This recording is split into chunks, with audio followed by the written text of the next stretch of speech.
a ride since 1962. But all that was needed were solid minds and a full tank. WemaBod has an impressive portfolio of historical real estate landmarks in Nigeria. The company developed several buildings, including the investment house at the popular CLS Junction and Obafemi Awolowo House, commonly known as Awolowo Glass House. As our people would say, only the things which you have struggled for will. The portfolio of WemaBod Limited is highly concentrated in Lagos and spreads to other southwestern states across the country. All of those who contributed to the success of the company understood that the idea is not to live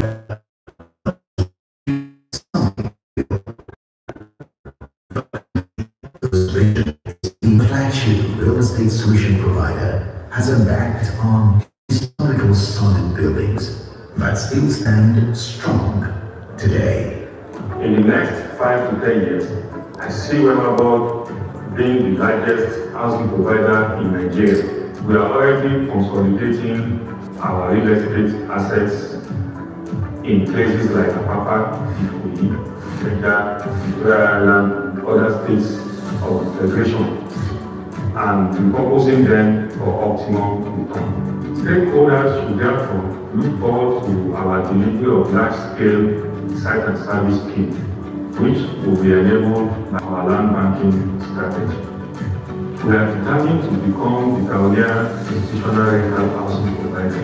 Recognizing the importance of technology in real estate, WemaBod is determined to promote a tech-driven real estate portfolio, and we have laid the foundation by establishing WemaBod Training Institute, where we develop capacity in this direction. We believe everyone cannot own a house, but we all are entitled to live in decent environment.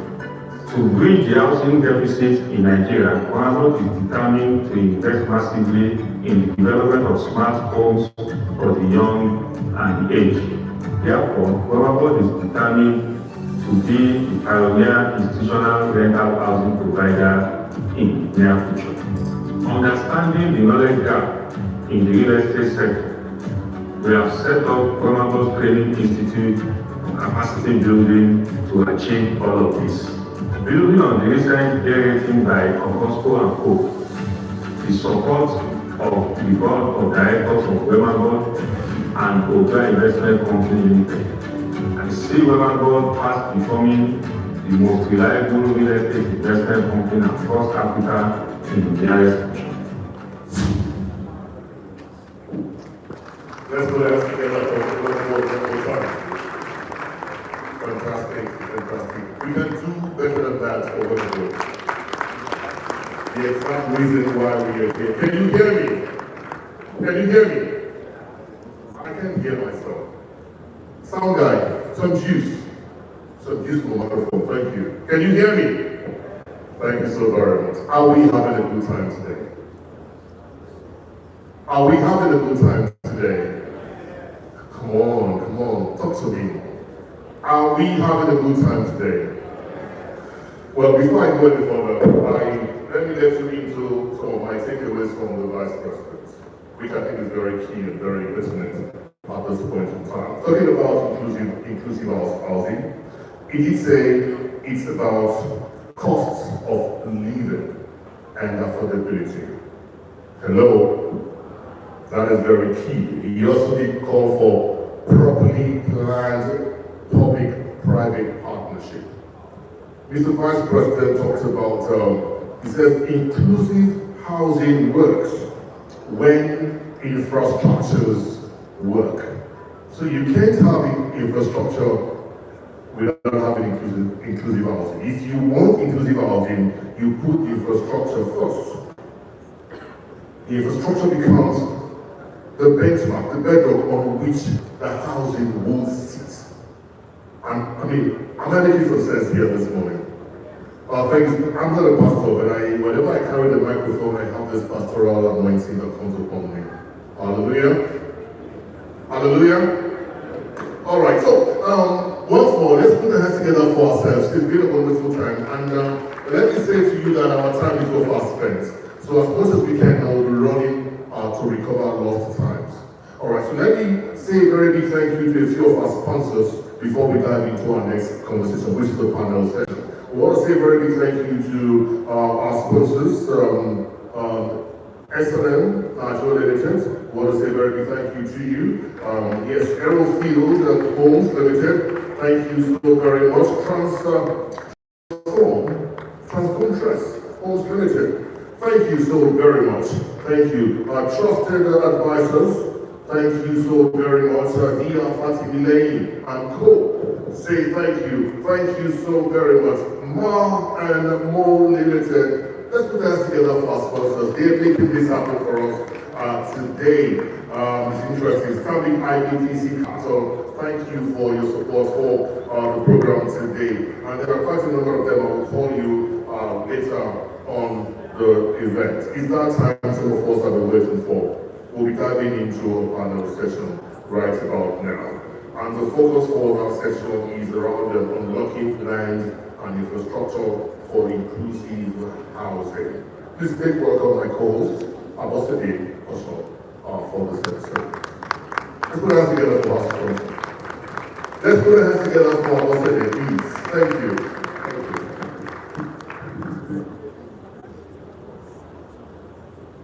So we'll be going right into this panel session, unlocking land structure for inclusive housing. And joining me, can we please welcome Dr. Oluyinka Olumide, the Honorable Commissioner for Physical Planning and Urban Development in Lagos State. Please let's make her welcome. Dr. Oluyinka Olumide, the Honorable Commissioner for Physical Planning and Urban Development, Lagos State. Okay, she's representing the Honorable Commissioner. Thank you, ma'am. Please take your seats. Can we make welcome Mr. Yemi Dowu, the Managing Director of Aircom Nigeria?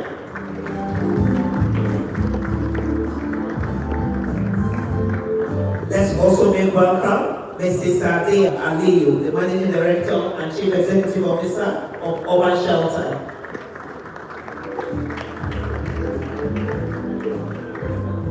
Thank you, sir.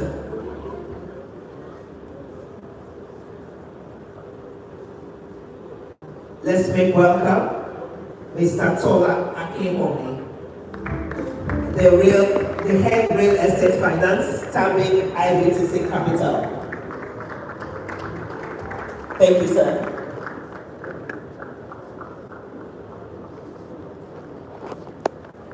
Okay. So we're talking unlocking land and infrastructure for inclusive housing. You have microphones beside you. Do I start with the ladies? Ladies first? As is well. Okay. Honorable Commissioner. Mike, you're representing. Okay, she will introduce herself. I wanted to ask you a question. Can you introduce yourself then? I ask you the question. She doesn't cough generator. As a big generator. I do come now. No, it's sister Georgia. I saw you once. No, I'm very big girl.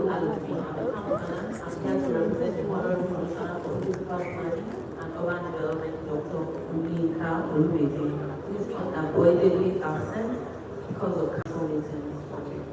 Thank you very much. So I'll just ask you a question. What steps is the Commission taking to reduce bureaucratic bottlenecks in land approvals and building permits? This is a major concern in the housing sector. So what are you doing as a Commission? Given Lagos State, there's a lot of real estate development. So what is the Commission taking? What steps are you taking to reduce bureaucratic bottlenecks in land approvals and the building permits? Thank you very much. As you know, the ministry is saddled with, we have our agencies, the Lagos State Physical Planning Permit Authority, which grants building plan approvals to building structures when these applications are brought in. And because of the size of Lagos, we have quite a number of buildings, taking place, some being broken down and new ones coming up. So we have started the e-planning process where you just fast track the process of obtaining approval, where you can send in your applications for pre-screening. Once you are through with this pre-screening, then your applications will be taken in. You can do this online where we're still building the platforms, but they're in existence already. It can be used. And we also have a system whereby you can fast track the process. We call it a 10-day fast track. But the challenge is usually with not bringing in the correct documentation as at the time of pre-screening. So this will often cause several bottlenecks. And as you know, we must all show and give evidence of pay tax. So this is another bottleneck that we're working around, such that LRS now is domiciled. They have an office at the Lagos State Physical Planning Permit Authority, so that we can make it a one-stop shop and you don't have to run helter-skelter. So that's one of the things we've done. And recently, Mr. Governor, Mr. Babachide Sanwo-Olu, granted an amnesty program towards the end of last year where buildings without prior approvals could come in and all penalties were waived. Wow. Yes, That's happened amazing. Please, let's appreciate the Babachide for that. And this also happened in 2024, and we received quite a number of applications. And so this is another way to remove this bottleneck. And we're conscious about the ease of doing business. So we're doing everything we can, the ministry and its agencies, to ensure that these bureaucratic bottlenecks are actually removed. Thank you so much. Developers on the road, please let's appreciate Lagos State government for. So, throwing it back to us, to the developers, what they need to do is appropriate documentation is provided so that it will not delay the process. Thank you so much. Mr. Yemido, I'll come to you, sir. So, land remains the single most expensive input in housing delivery. What specific land governance reforms are most critical to unlocking large-scale housing development in Nigeria and similar regional markets? In your estimation?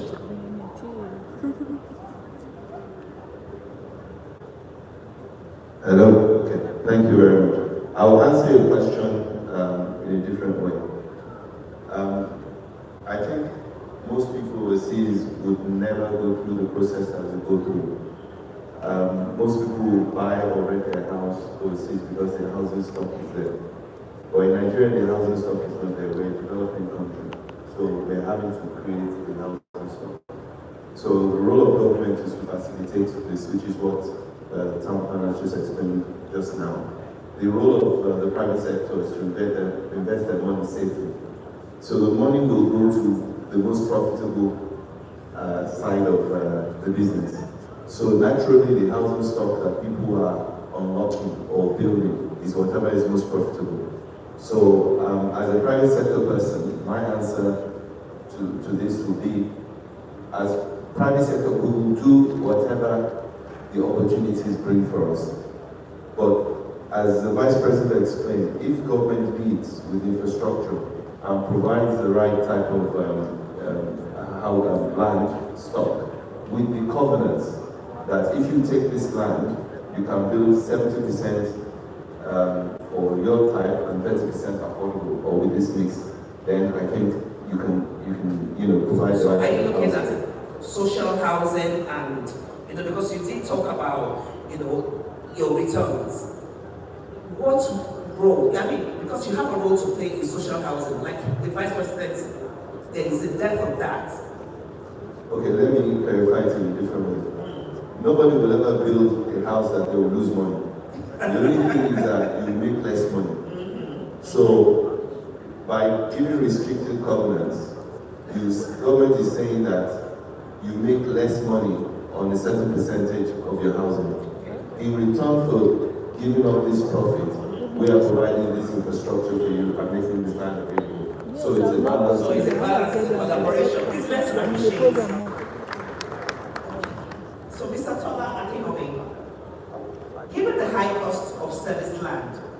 finance help make land and infrastructure more affordable, in your estimation? Yeah, I think, thank you. I think you just mentioned that as well. So I think, for real estate, there are several components, there are several players. I think you shared it. I think you play a role as a developer. But there are two other critical elements, investors, so both banks and private equity, as well as government. So government plays a key role as well. In order to make housing affordable, and affordable is also contextual. The reality is that there are different components of cost that goes into the product, which is the house, right? Part of that cost is land, right? What we all know and what a developer will deal with is the hard cost. So your cement prices, your various elements of the building. And then there's also the finance cost as well. So I think, it's a stakeholder and collaborative engagement that will bring and make it affordable. So one part that the government can do, or all the players can do in terms of land, is contribute that land piece. Even though you contribute it, it's not free, but that is not being bought. So that's the contributory factor. And since it's coming from the government, then it's subsidized. So from elements of subsidy. The other part around finance costs, there's not a lot you can do, but I think there are two aspects to it. As the economy evolved, we've been through 2 years of macro difficulties where inflation rate has been quite high, but we're seeing that improve.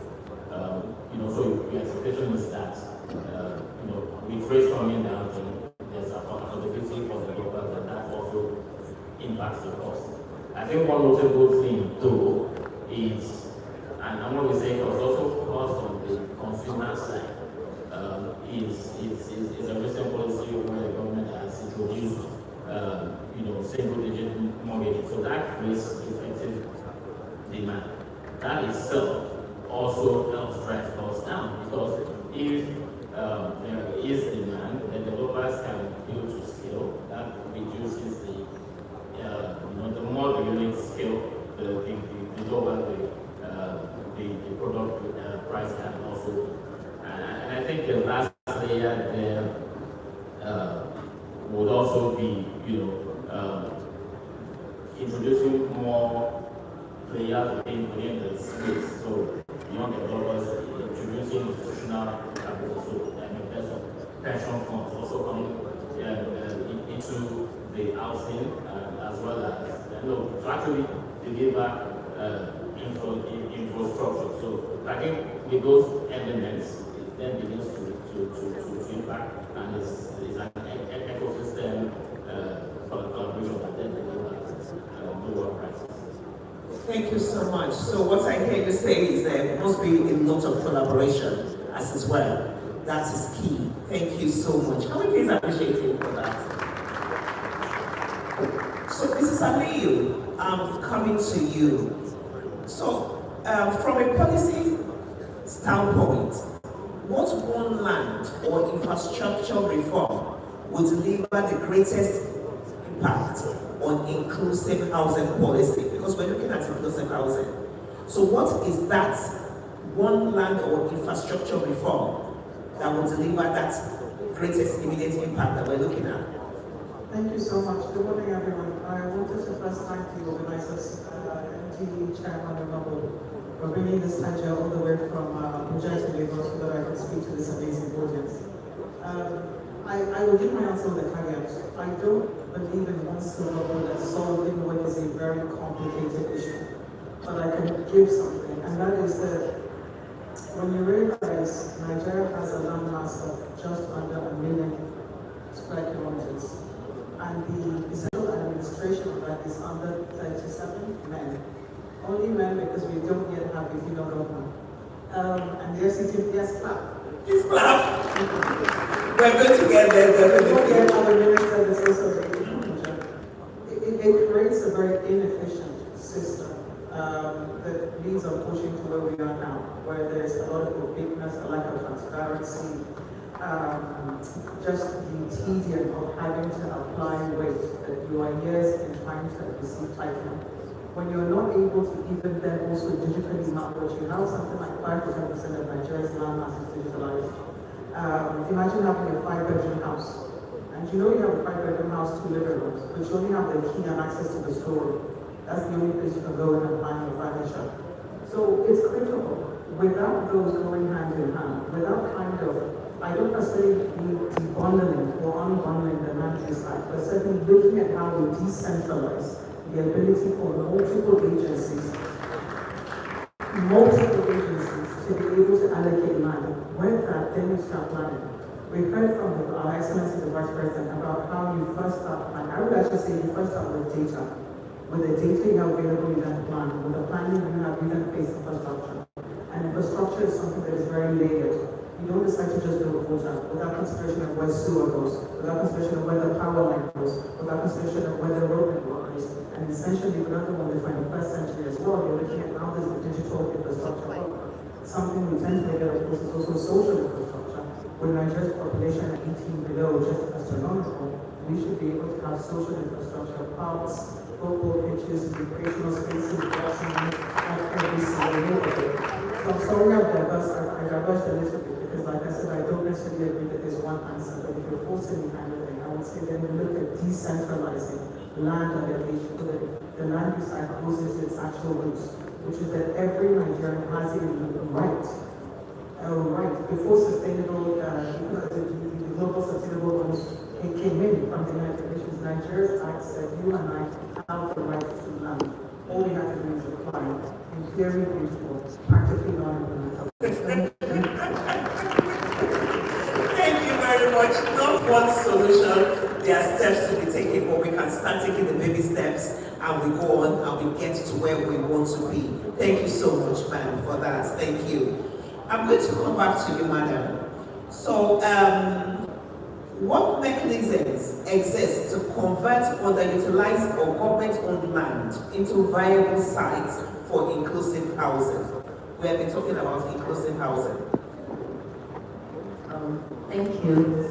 So, because I'm a town planner, and like she said, there are multiple agencies that are involved. So for us, there's that which we do. I can see my permanent secretary, the permanent secretary for Ministry of Housing here. They're doing a lot of work in terms of inclusive housing, ensuring that you have different densities, 3 bedrooms, 1 bedroom, apartment fused together.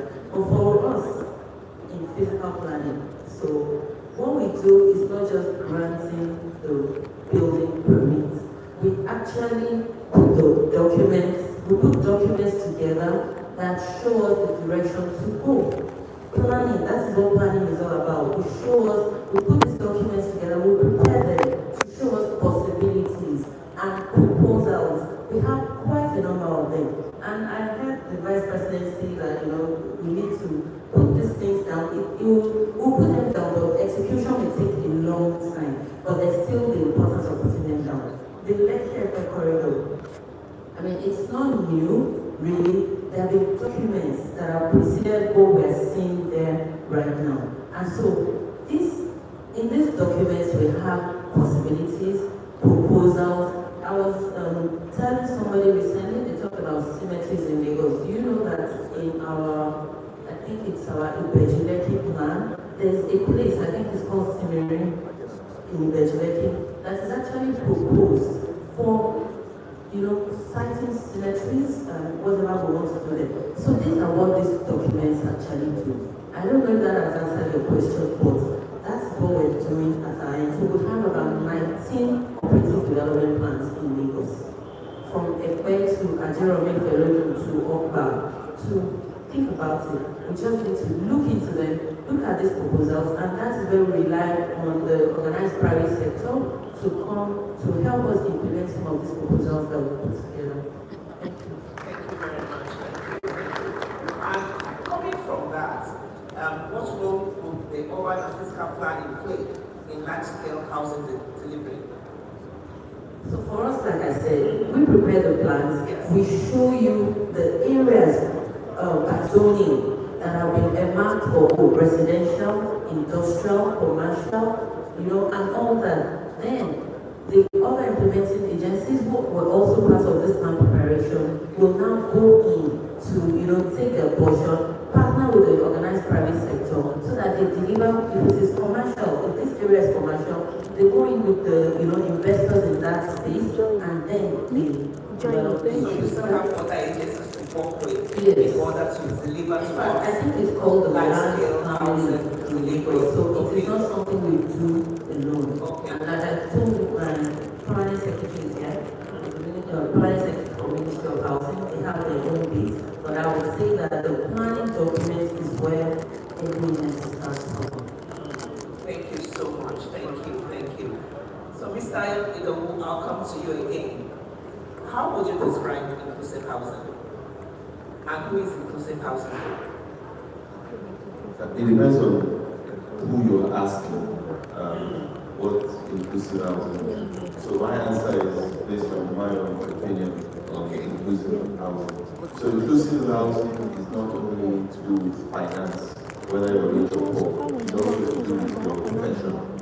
So inclusive housing is what the vice president was describing earlier, and that is that you cover all aspects of the economy: the producer, the consumer, the young, the old, the rich, the poor, retired, non-retired. Something where there's a space for everybody. That is what I would describe as inclusive. But I want to take us back a bit to, if you don't mind, so that my answer makes lands properly. What the town planner was talking about was the approval order for each zone. So the only way you can have inclusive housing is if there is an approval order for that area, and that approval order will restrict or allow inclusive housing. So you will deliver inclusive housing based on whatever the approval order is. Interestingly, I just also mentioned for Lagos State, because the inclusive housing for Lagos State will be different for inclusive housing for Lagos State. Because right now, if you look at what happens, in the morning everybody is trying to go in traffic to go to the island. In the evening they're trying to go back. That tells you the inclusive housing policy is not there, or is not being applied. So in a place like Dubai, many people don't realize that the actual development in Dubai is occupying less than 5% of Dubai. But because of the way it's designed, you think Dubai is all built on. But if you go on your Google Maps now and you look on satellite, the whole of Dubai is desert. But only a small aspect of it is, fully developed. But within 5 minutes, you have a shop. You can quickly walk to where you're going and do everything all within your area. There's schools, there's everything there. So for Nigeria, Lagos, we have urban spread instead of us building up. So what the town planning are trying to do now, slowly, because they realize that, is they're trying to reorganize so that we can have inclusive housing while building up. So you start seeing more density happening over time. It's slow, but it's going to happen. So I hope that answers your question. Yeah, thank you so much. So we're actually looking forward to that building up. That helps. Thank you so much. Mr. Akimomi, again, how can government collaborate with private developers without compromising affordability?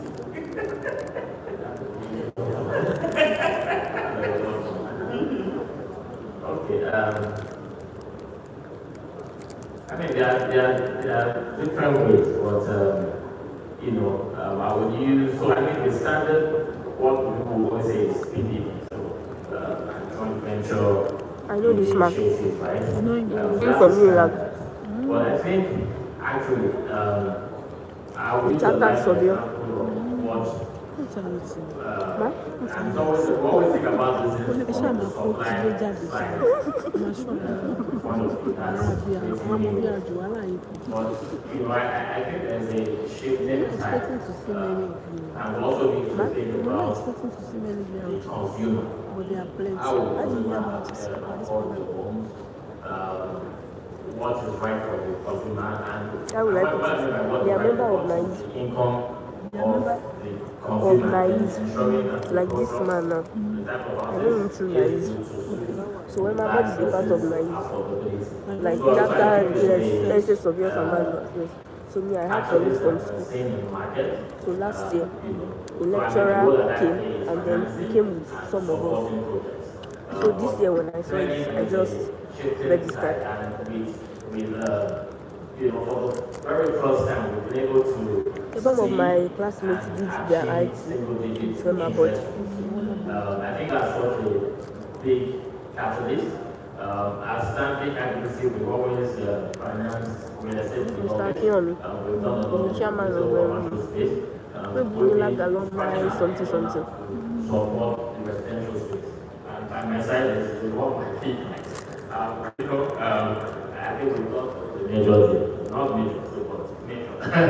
But I think, and why I mentioned that is that what we've done with that client is a commercial real estate that's supported by rental value. That's nice and easy. Residential is a bit more difficult because of that demand point of view.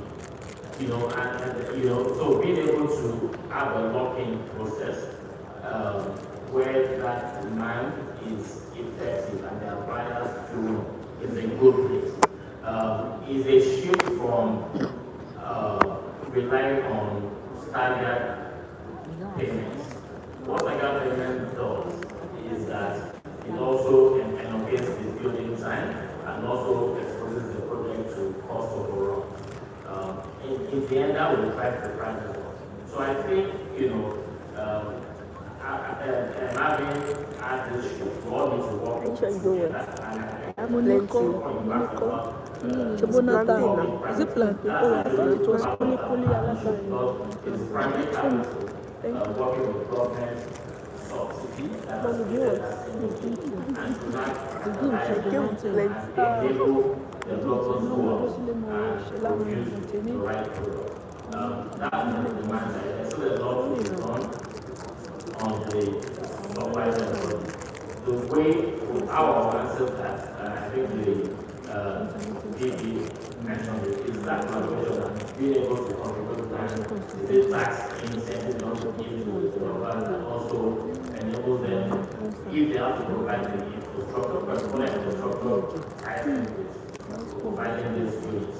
You know, those are some of the ways that I believe can further help the process.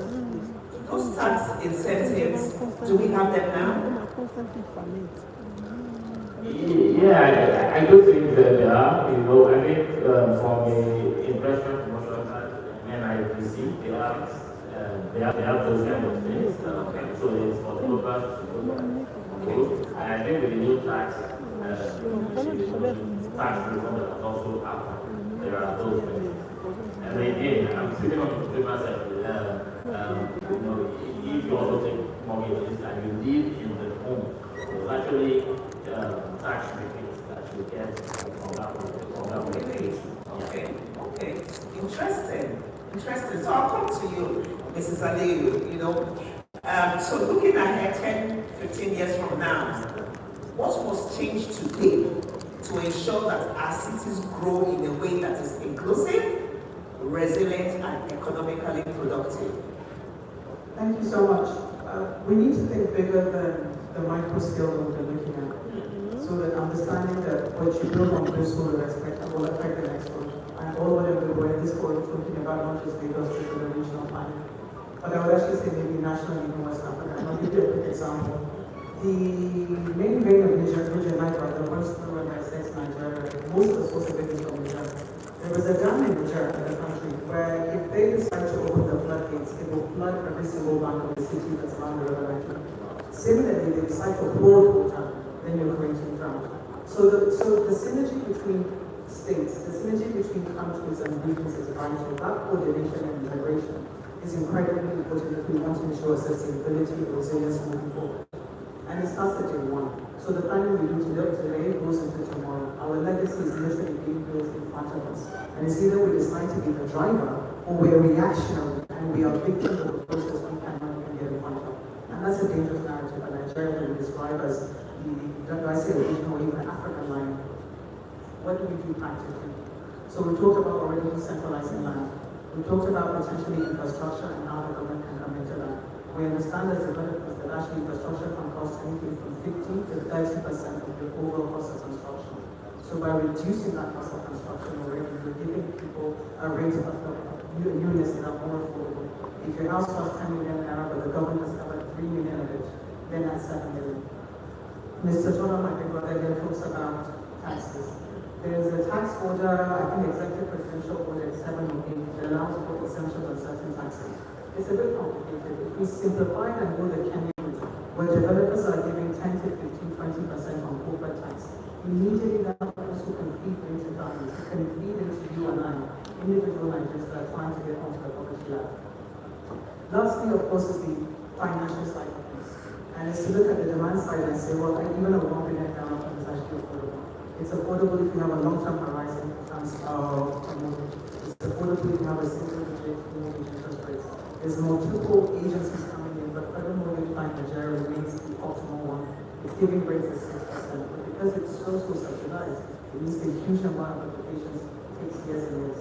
So imagine if we sat down to kind of look at how to more effectively and efficiently manage that and what that means. All of us are paying something called NHF, and yet somehow very little of us know how to actually access this national housing fund.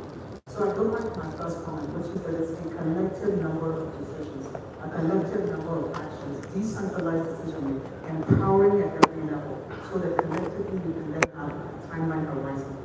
Resilience is a committee for inclusivity is an interesting one. The word inclusive, again, like my brother says, is subjective. Ordinarily, it means making sure that the bottom pyramid is able to have access to all the set of services and public goods that I have.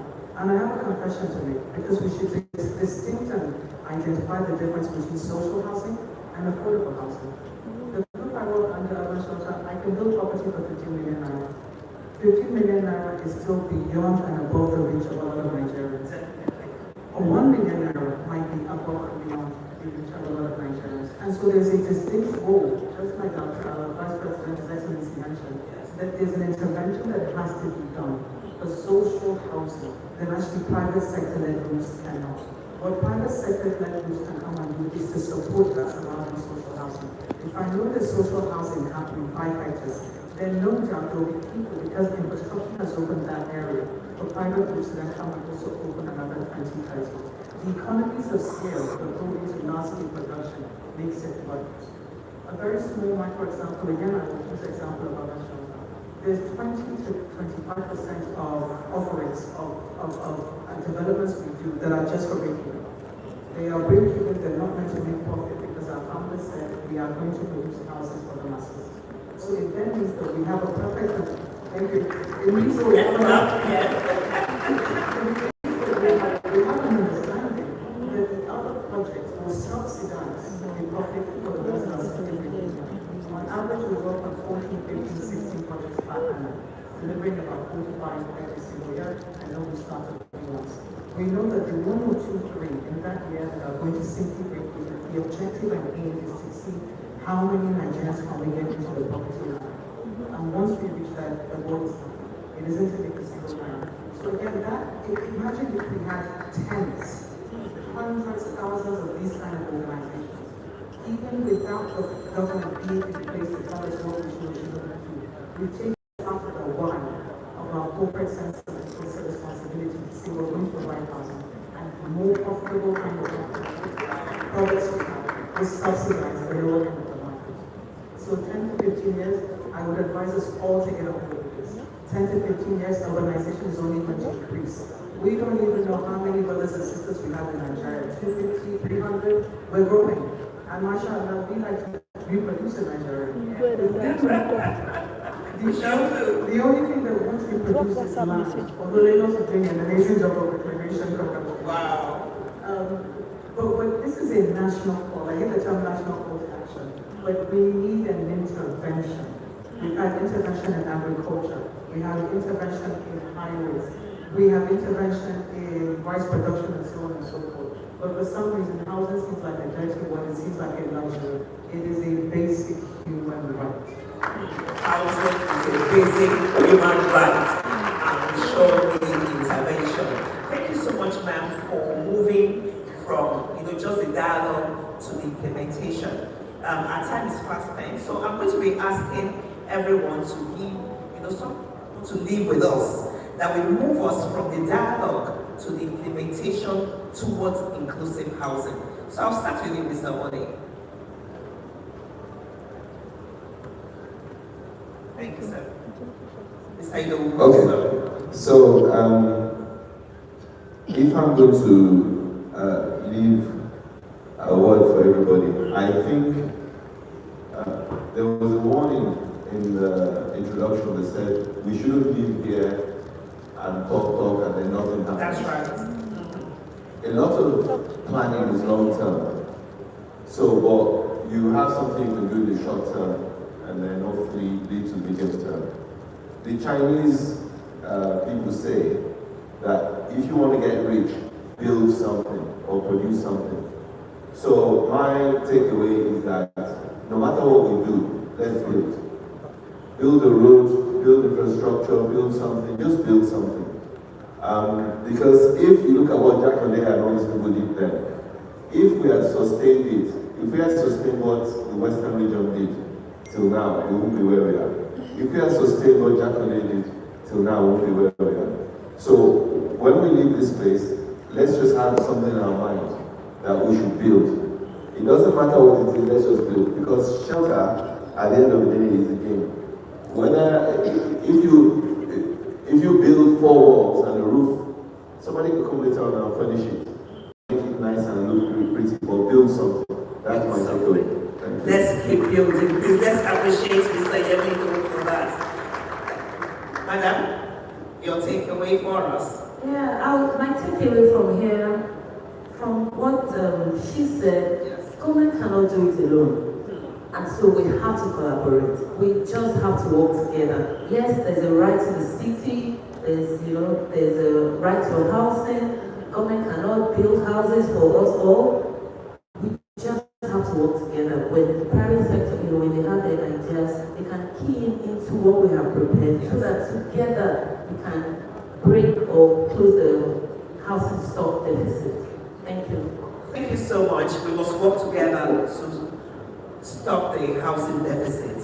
I like the fact that you're putting on your microphone already. Yes, Mr. Tola Akinomi. Yes, your takeout for us. Thank you. Yeah, thank you. I think it's been a very useful session. Definitely. Panel has been very useful as well. I think for me, I would say it's structure. And I say structure in because structure means that you are deliberate and we've said the right things here. So it's important that we have a master plan, whether it's a strategy and we implement, we said those things. Implementation also means facing and measuring progress. It's important that we do that. And lastly, which the term mentioned also, the need for stakeholders to collaborate is critical because, like I said, there are several players and it's important, and I think that's what we're doing in this room. So structure, master planning and strategy, Facing and measuring progress. I like that. And collaboration. Yes, and collaboration. Thank you so much. Can we appreciate Mr. Akimomi? So, Madam, Mrs. Aliyu, thank you so much. So, your takeout for us. I think a lot has been captured already. Yes, it Just has. to let us know, there's a really good document called National Infrastructure Integrated Master Plan. One of my other goals is I work along with the Nigerian Economic Summit Group, in case any of you have heard of it. It anticipates there's a $2.3 trillion gap in terms of where Nigeria's infrastructure needs to be. And I think we all agree at this point that it's not going to be an individual, it's not even going to be just the private sector. It needs all hands on deck. Both public and private sector engagements coming through. And then the importance of these kind of platforms where our collective voices are amplified this agenda continue to reverberate in every single room we step in, so that we continue to reinforce the importance of integration, planning, coordination, urban and regional outreach, as well as implementation of the plan. I'm really excited to see where we take this. I'm really excited to be in this space. The level of pride that I have in Nigeria, we're here. We're in this moment, and we're going to write our story. Thank you. We're going to write our story. Thank you very much. Please, can you appreciate my panel? Thank you, thank you, thank you. So, we'll take one or two questions from the audience. If anybody has any question, can you please indicate? Yes, ma'am. I can see your hand. Oh, yeah, please. Can you tell us your name, where you represent, and your question? Good afternoon, everyone. Thank you. The real estate consultant here in Lagos, and I'm really thankful to WemaBod for this meeting. And thank you to all the speakers. So my questions are to Mr. Yemido and our town planner. Mr. Yemido, I really appreciate the work you've been doing on the axis, on the lengthy axis for a long time. We appreciate the quality of work that you've been doing. Thank you so much. Now, your last statement, what I want to talk about, you said, oh, anyone should build, just build. And I do appreciate where that is coming from. It's because of the deficit, a huge deficit. You know, but we've also, in the recent times, been having a huge problem of quality of buildings. Terrible buildings coming up. You know, you are not one of those, because you've been there for a long time and you've done good work over the years. But of recent, the kind of things we've been seeing, you know, the kind of property that we've been seeing being put up by developers is almost a shame. You know, it's terrible. And so I don't really agree. Somehow there should be some qualifying to what is being built, even though we need the quantity. To the town planner, please, what is your take on the recent demolition that are going on in Lagos State? Because for me, I think that it is a big discouragement to external investors. People want to invest from outside, and there's so many demolitions going on. No answers, you know, it's just, oh, we didn't do right, but demolition today. We don't know what is going on. Please, can you help us just throw some light on this? Thank you. Thank you so much. Can we give a question to just one question per person? One question. Who's next for a question? That was serious. Let's have some gender balance in here. All right, so. Can I have something? Go on. Hello? Do you want to take second question? Second question. Yes. And then Okay, the second question. All right, okay, good afternoon, everyone. Thanks for the insightful panel position. Now, my question is anchored on the issue of inclusive housing on two pillars of the fact of ease of access and affordability. Now, I discovered that quite a number of times there are different initiatives that is meant, you know, for the low-income earners regarding housing, housing provision. But there is this problem about hijack, of these policies, of these initiatives, by the top, initiatives meant for the poor. Discover that before they get into the limelight, the high income earners already hijacked it, and then ease of access for those that are meant for now becomes difficult. So I want to direct a question to our Honorable Commissioner. What is the government doing? Because when we're really talking about public-private partnership, the private are there to make the profit, just like Mr. Edo mentioned. So the part of affordability and ease of access to the poor, the responsibility comes on the government. So I want to know what efforts the governments are doing, and there any policy reforms, to ensure that these initiatives goes directly, to those that are meant for. Thank you. Thank you very much. Thank you. Do we have any other questions? So that was it. That's all. Okay. Hello. Okay, so thank you very much for your question. I'll answer the question is in two parts. The first one is, do we mean just build anything or build whatever quality is on ground? I'll answer the question in this way. If you want to build a 5-bedroom house and you don't have enough money for it, you can either save and wait until you have enough money, or you build with the amount of money you have. That's the situation with Nigeria. Today, the Nigerian government doesn't have enough money to build for everybody. But instead of doing nothing, they should at least do something. The problem now is that we cannot build enough houses for everybody, but we can build enough dwelling units. Even if it is one bedroom, let's build one bedroom. I noticed that a lot of government agencies or government institutions are building luxurious properties in nice areas. That is something that private sector can do. But I think government can focus on building one bedroom, two bedrooms and things like that. And that's what I mean by building. Let's just start. It's not about the location or whatever. If you're a government, you will go to an area, make new roads, make new hospital, make new everything. And then it's inclusive. Put offices there, put factories there, put everything there. And then that bush area, whatever you call it, becomes a place you can live. That's what I mean by that. On the issue of quality, at the end of the day, you build houses based on the materials on ground and based on the amount of skills or quality of skills that are on ground. If government can do something about providing skilled workers, training skilled workers, because the individual developer cannot do it. There are many people with screwdrivers and spanners who they call themselves engineers who are not qualified. And also in terms of materials in the market, there's a lot of poor quality materials in the market, which many developers unfortunately fall victim to. But they also cut back on the use of materials by developers, from what she's saying. Yeah, it's a function of the quality of people involved in the project. If I go to a doctor now and I tell the doctor, please inject chlorine in me, the doctor will tell me no, right? But if I go to a quack and I say inject chlorine, they will do it. So a lot of developers, if they are faced with quality people, a lot of the problems will not happen. A person that's skilled will say, look, I can help you make money, and I'll show you how to do it the correct way. So is there anything government is doing about, enforcing the standard of housing, especially in Lagos? From what she's saying, there's a lot of poor quality housing along this axis.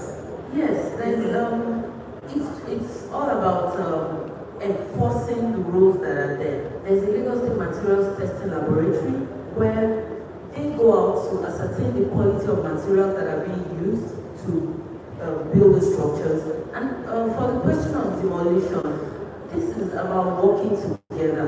When you apply for a building plan approval in Lagos, there are certain clearances that you need. Lagos is low-lying. You need some form of clearance from the Ministry of Environment. You need some form from the Ministry of Transportation. And when we go through all this and we do what we're supposed to do, government just does not demolish. It is the other side of planning. If you put your property under a high tension wire, government will remove it.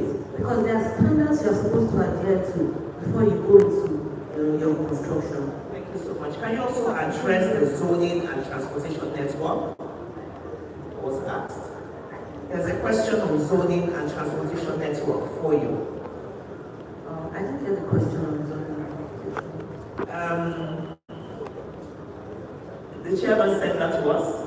You have a question on zoning and transportation network for the town planner. Can we have a microphone for the chairman, please? I think the question is, how are you coordinating your zoning and the transportation system in Lagos State? I'll go back to our operative development plans. These plans have been prepared with every agency in the land family, I'll put it. So when an area has been zoned for residential, there's definitely a portion for circulation. Whether it's residential, it is industrial, or whatever use we're putting it into. So there's that space there's that area that has been earmarked for transportation. That is part of infrastructure that goes into plan preparation. So those things are definitely done before we even, cut out those portions and mark them for whatever use we're putting them into. So I hope that answers the question. Circulation goes with land use planning. Okay. Yes. Is Mrs. Taylor available to? Are you okay with her response? Okay. Talking about affordability and availability that our gentleman asked, do you have any contribution to make on that?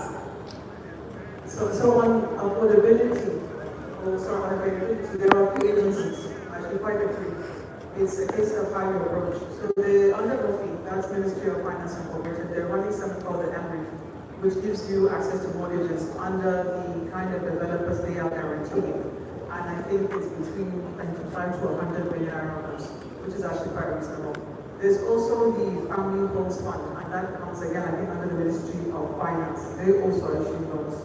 There's the National Body Federal Mortgage Bank Nigeria, mortgage at 6%, and they give you, I think, 20-25-year horizon, which allows you, I think they've just increased, it used to be 25 million naira maximum. I think they've increased to 50. Please don't quote me in case I don't have the figures, but the agencies do exist. There's a fourth one, there's a Nigerian Mortgage Refinance Company also that refinances mortgages. So if you take a mortgage, say from a commercial bank like Stanbic, they will help you remortgage it. Urban Shelter, we championed something 15 years ago that we had to stop in 2020. We created a 5 to 7 year mortgage payment. And we did this to address people that were not what we call bankable. I don't like using that word because not being bankable does not mean you don't have money. And we did some very basic measures of how we assess Sadia is Sadia. You had to sign a waiver. Your neighbors would have to give references. So if you're constantly fighting and not getting along with your neighbors, you're off. You had to give us waiver to approach the schools your children are in. If you're paying school fees regularly at the time I went through, you likely will also pay back the standard payment plan. We also would do things like your banks. Your banks couldn't give a formal reference, but certainly going through the trajectory, a bit like how you go through visas. If you look at a 2-year plan, is there money coming in, coming out? So what you're looking for is actually cash flow as opposed to balances. We had to stop it unfortunately in 2020 because the macroeconomy of Nigeria is very, very volatile and we couldn't sustain it. And so that's like one organization trying to handle a very public sector issue.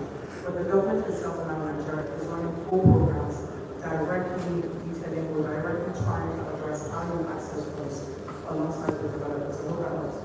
Thank you very much. Is that coming a quick comment on that? I'll just add to what I just shared. So I think for us, and again, in terms of accountability, we are looking to work with a select group. So actually implementing a program where we find a lot of people and then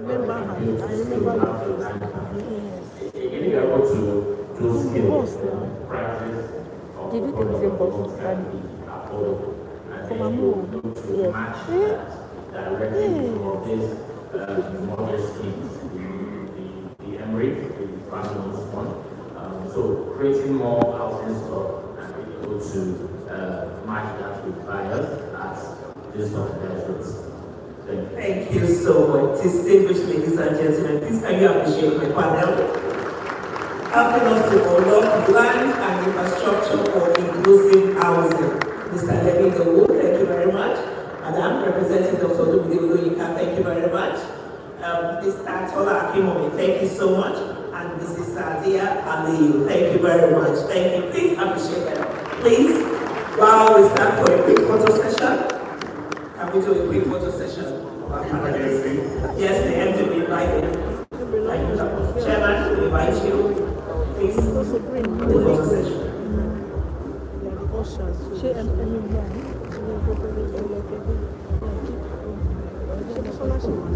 Maybe you are still here. You are still here. 12 o'clock. Okay. Let's pick this. Our time is so fast spent, so we have to start running as quick as we can.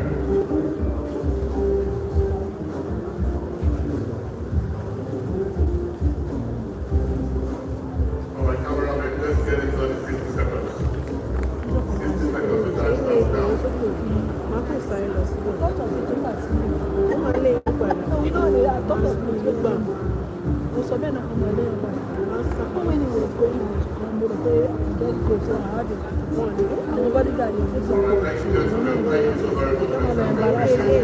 Thank you all our fathers. Thank you so very much. I'm telling you, I'm saying what. Thank you so very much.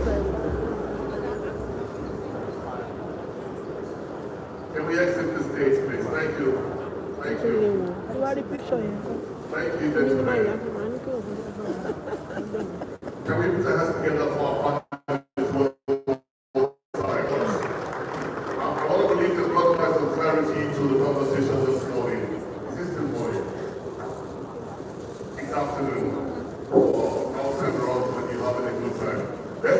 together once again for our panelists and then hit the stage. Thank you. Ladies and gentlemen, thank you. Hello. Sorry. All right, so we'll still go as fast as we can. Our time is so much spent. Finances are doing our next conversation. We'll be looking at the finance component of the whole conversation. Without wasting too much of your time, let me make one of the chief developers of public IBTC and this content for finance. Let's put that together for the board as well.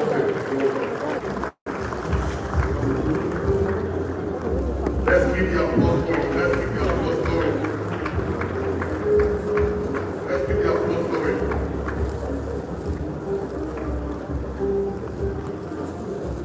Thank you. Let's do it again. I'm a bit already.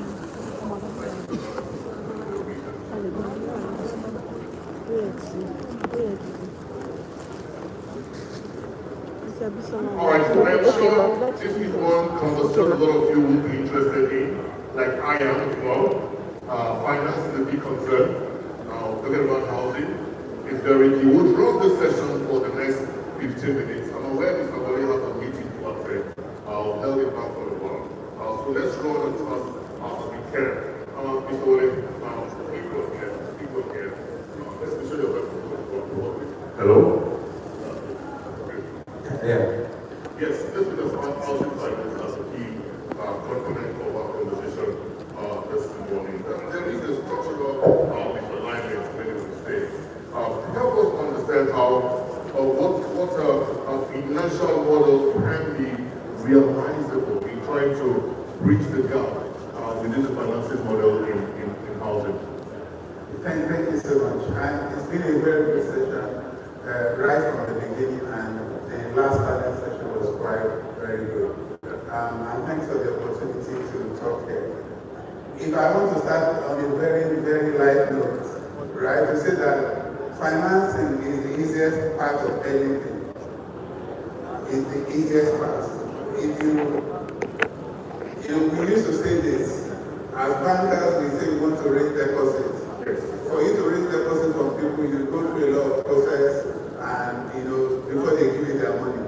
When it comes to funding, to financing, bank always have the money because we are always from the surplus to the deficit side. Yeah. So what is just the ensuring that you have a project or a commodity or a service that is bankable. Yeah. That is basically what it demands. Really, banks are looking forward to grow their book to actually support new growth. And I'll give you one example. Please, if you are listening, please listen carefully to this.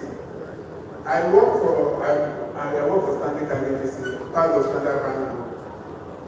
And Standard Bank is the biggest bank in Africa, like balance sheet size. Do you know? And even it happened before when I did the something. So I was doing a review earlier this year, and I asked my team, please, can you show me the retail portfolio of our group, Standard Bank alone? The mortgage portfolio of Standard Bank Group, before it would be bigger than the whole of the total assets of the Nigerian banking industry. That is Standard Bank alone, retail portfolio. The home loan portfolio portion of it, the mortgage portion, is at least today 78% of the total. Put all the banks in Nigeria together, the home loan portfolio is bigger. It is about 78% of it. So when you say total risk assets in Nigeria industry is 15 trillion, they have about 14 trillion. In giving mortgages to household individuals that want to buy homes or retail properties.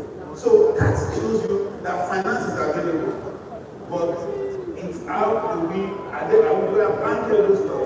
So to your question about what are the gaps, today the two gaps basically is about high interest rates and what we call the low level of income. And when you look at those things, those are the things that are constrained. And when you look at the model and what that needs to be done. So if you address interest rate and you have the income, and income is determined by economic growth, and you want to say to this government agenda of $1 trillion economy, that's part of it. Because if you have $1 trillion economy, then there will grow, people the disposable income, people will be able to afford housing. So it's the economic growth and the low interest rate. And the policy direction, they are, apart from the overall drive to say create a $1 trillion economy, which will lead to economic growth, the whole overall agenda, policy drive. One, when you look at what is being done about the really old scheme, the really old scheme, creating all those housing schemes. The second one is what we've done with actually providing this low interest environment.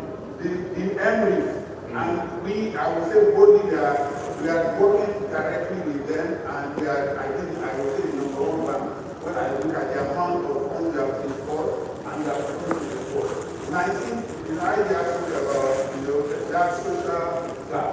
So 9.75, 100 million for 20 years. I think address a substantial gap in terms of when you talk about low interest rate that enable people to do that. And we also and then the supply side as well, that deals with the demand side. On the supply side, what we're doing with the MREF as well, through our caller was here earlier, through our real estate finance team, working with MREF as well to provide uptake guarantee to the supply side. But without uptake guarantee, then we are able to provide some funding to this construction system. Fantastic. What you saying to the audience today is that there is enough finance within Islamic IBTC for the housing sector. Within Islamic IBTC, with some of the work being done by the Ministry of Finance, incorporated through MREF, through what we've been done with the uptake agreement, it's a substantial amount of money that is available. Do you think that pension funds and insurance companies and other institutions are incentivized enough? So when it comes to, again, another thing about the policy direction of the current administration in terms of what they have done, pension funds they have long-term capital, but they always go to the best adjusted return, and they always looking for reliable and stable cash flow. So it's the ability to guarantee them that, and they have minimum benchmark, because today in the pension fund industry, they closed the year 2025 at almost 28 trillion, 27.5 trillion of pension fund. So that fund is there, right? But now it's the future and the future of everyone that put their money in this fund. So they want reliable and stable cash flow. So, and there are ways that can be put to use. And when they started, so the MREs set up that fund, they put 150 billion. The MREs is an issue of the Lagos State government. No. Ministry of Finance incorporated real estate investment fund. So that's what is available for the demand side at 9.05 million for 20 years. For the pension fund, they created that fund where they are pension fund account put money there. But what they've done for them, in order to justify the return, they've allowed a benchmark of a 10-year benchmark that is a 10-year government bond. And so it mortgage back security. So mortgage back security, pension fund will be able to put their money in those type of stuff, and then they are able to, and it's not only pension fund as well, I think the human investors and do the same thing like banks. Banks, what we're doing with MREF is, with the offset agreement, we are able to fund the construction side of it, where with that offset agreement, we are able to give them funding, and then also some concession from MREF. So also we say if we have government agencies that are able to provide cost loss guarantee or minimum guarantee for banks to support this and other instruments in the fund available. So there are structures that are possible that make this thing happen. But how affordable are the structures? I mean, if as long as the MREF has existed, what have you seen? How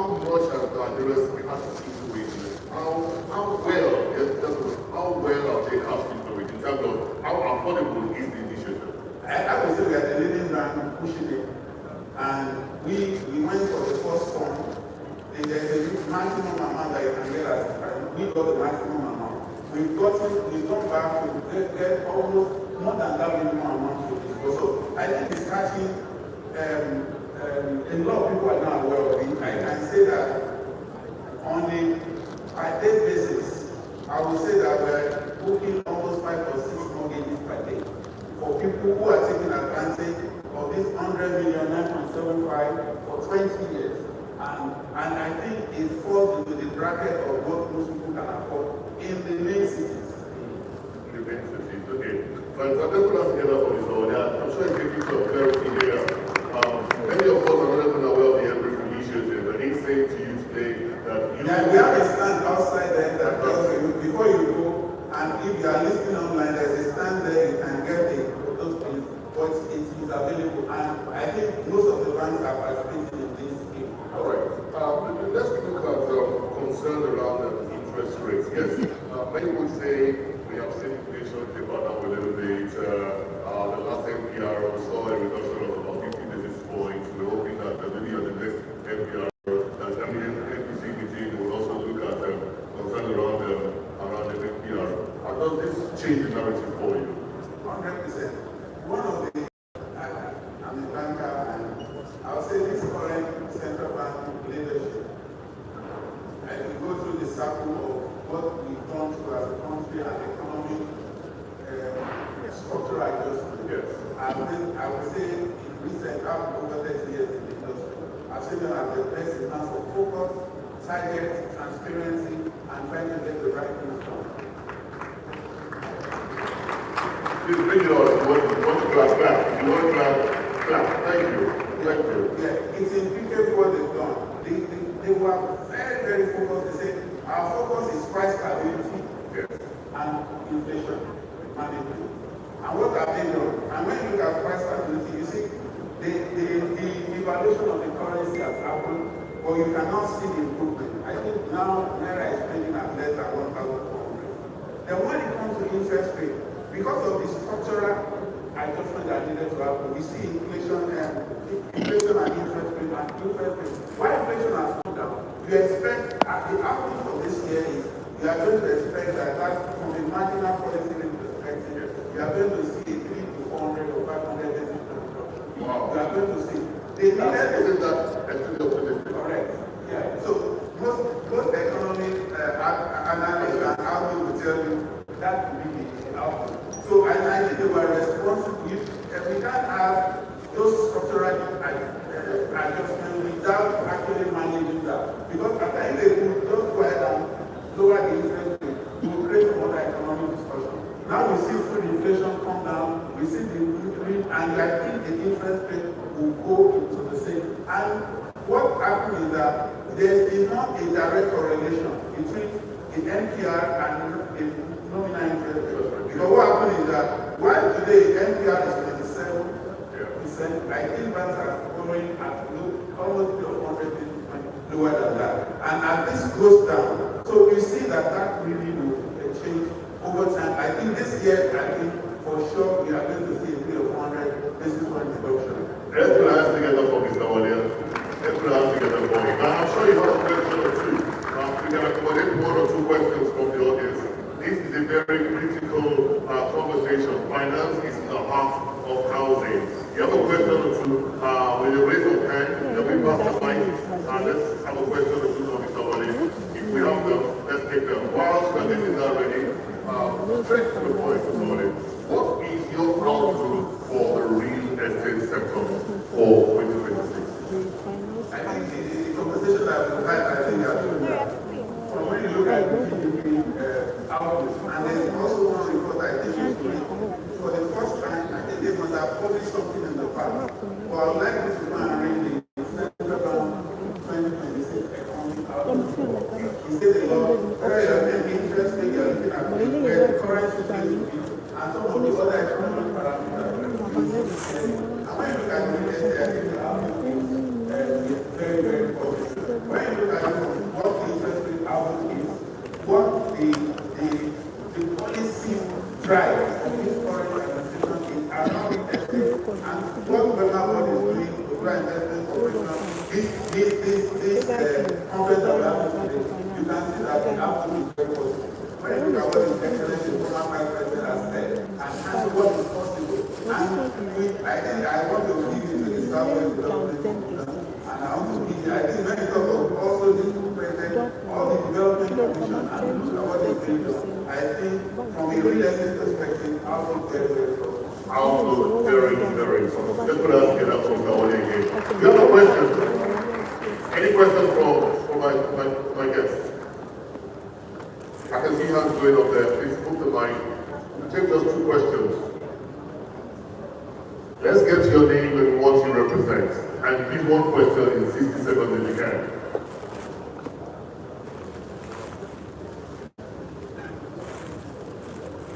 Hello. Hi. My name is Olade Krabode. I'm an SS of the Brother. I know this man. Analyst.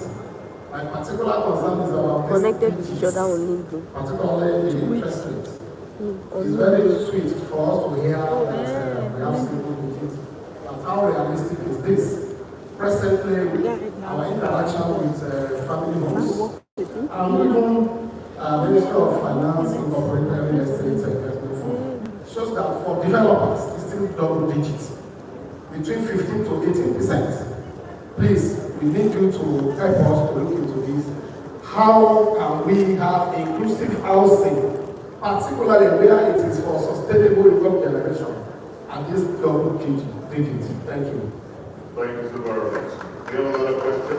Do we have another question? Yes, I can see a raised hand. Let's have some gender balance again. Yes. 60 seconds, please. Hello, good afternoon, everyone. First of all, thank you, WemaBod, for creating this platform for us to have a wonderful exchange. My name is Oriental.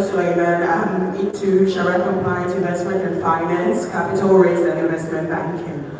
The question I have is basically more or less related to my field, not for Mr. Chairman specifically, or anyone could answer. I was wondering why it is very, very difficult for people in the real estate business to come to firms that are non-conventional firms, that is non-interest firm for capital raise, because from what I'm hearing, what I could pick is one of the major issues that real estate moguls have is the fact that there's high interest rates, right? And low income, or what, I don't know how to put it specifically, but high interest rates getting funds from conventional bank. So why are they not exploring the non-interest finance? Like I'm glad Hajia was able to raise an issue of family homes. My company was one of the companies that worked with family homes, and they were able to create sustainable green homes for more than 100 widows in the Akano Kaduna. And so what is the problem exactly that we need to do better in the non-interest space to make us more approachable for potential real estate investors or people that are looking into raise buildings in the real estate industry? Thank you. Thank you so very much. So again, like I mentioned earlier, when it comes to interest rate on the supply side and the construction side, the outlook is positive. We see as this inflation is tapering down significantly, and the outlook for monetary policy rate is almost going to, if you take 400 basis points from 27, you are looking at 23. If you look at what banks are charging, it's going to be another 300 basis points on that. So you are closer to that than what it is. But from a construction side perspective, what we see from the banking side is that look for committed capital upfront. Really, from a construction side, the biggest problem at times is not actually the interest rate, it's actually the other inflationary pressure. When you look at the cost of materials, all those things, look, interest rate will not jump by 1,000 basis points. You won't see interest moving from 27 to 37, right? So, but you can find some of these construction materials move by 1,000 basis points overnight because cement and other things. So when you have committed capital through equity and debt, whereby you are able to take advantage of bulk purchasing, and I'll give you a good example. Today, we have the best head office of financial institutions in Sub-Saharan Africa. Please let's give it to South Africa. And if you have not been there, please, you have an invitation to visit us. Now, we built this, it went live February last year. We built this in a 4-year period. But what we did was there's no way today, if we want to build that head office, at the current rate of devaluation, we will not be able to reach in the next 20 years. Right? Because it will cost us like 2 trillion or 3 trillion to do. Right? So, but then we were able to do it. But what we did is everything was committed. We said, this is the fund. Anything you want to import, anything you want to buy, it was committed capital. They did it on time, on budget, on cost. Everything was delivered with quality. So what I would say is that get committed capital upfront, and then you're able to deliver your project seamlessly, to people, and you're able to actually cover the gap that we. It's not just interest rate; it's other all those inflationary measures and costs that actually that they need to look at. Thank you. Well, can we put that together for my guests in this beautiful afternoon? Put that together for Samuel Adeli, the LD CEO, Chief Executive Officer of Standing IBTC Bank. At this point, we want to say thank you all for listening. We want to go right now. Let's invite the MP, the chairman. Please come for a photo session with our guests as we run as fast as we can. Let's put us together again at the car. Let's put us together. We're running as fast as we can run right now. Thank you so very much. Thank you.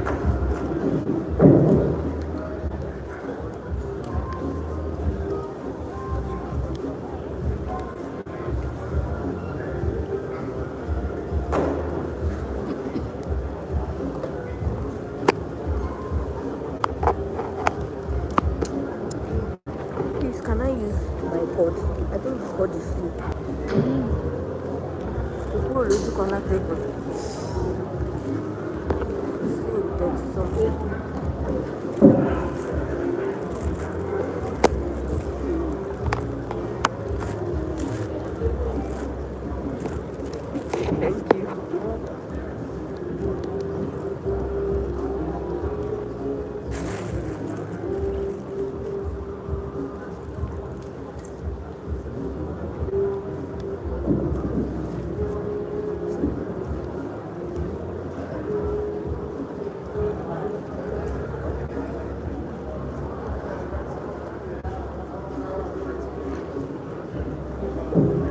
Thank you. Thank you, gentlemen. Thank you.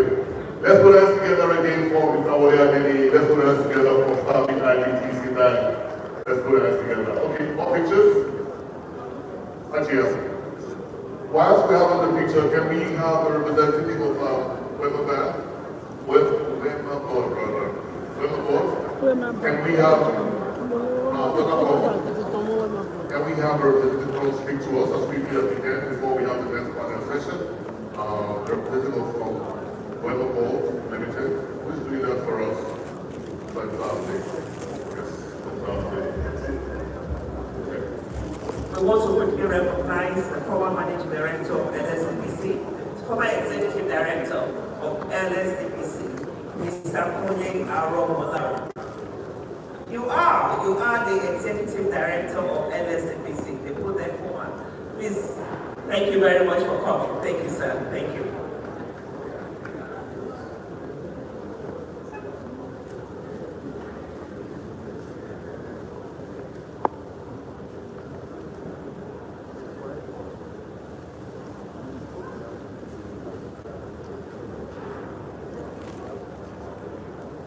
Good afternoon, distinguished ladies and gentlemen.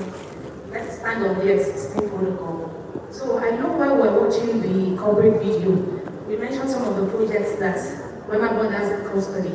So I want you to please watch with me some of the existing projects that we have, and now you can tap into some of those projects. Thank you.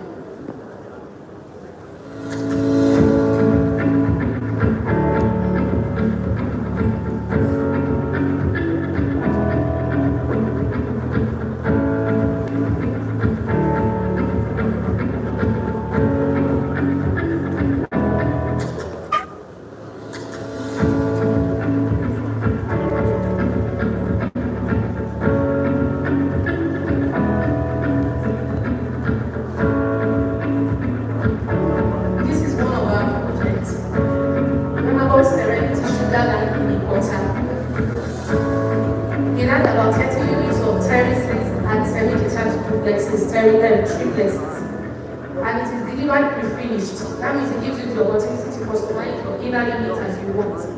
And one of the reasons why we do it is that we know that sometimes people have preferences about how they want their finishes to look like. Phase 1 is already completed and sold out. Phase 2 is currently selling.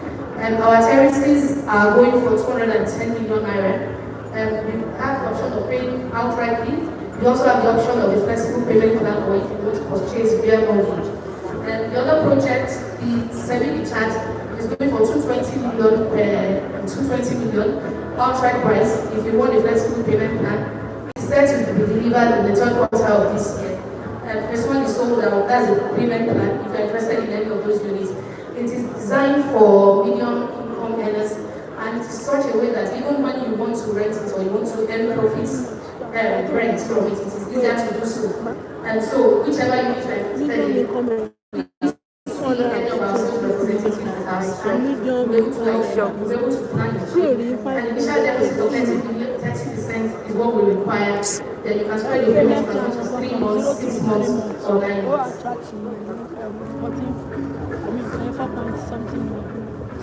The next project is our beautiful well of Marina, the first of its kind in the CBD of Lagos Island. And when I say the first of its kind, it's a mixed-use facility where you have the banking on the ground floor, you have the lifestyle, gym, and recreational centers in the middle floor, while our apartments 1, 2, and 3 bedroom from the 7th floor to the 21st floor. A panoramic view of the Lagos Lagoon, beautiful units for investment, for Airbnb, for short term, very wonderful units.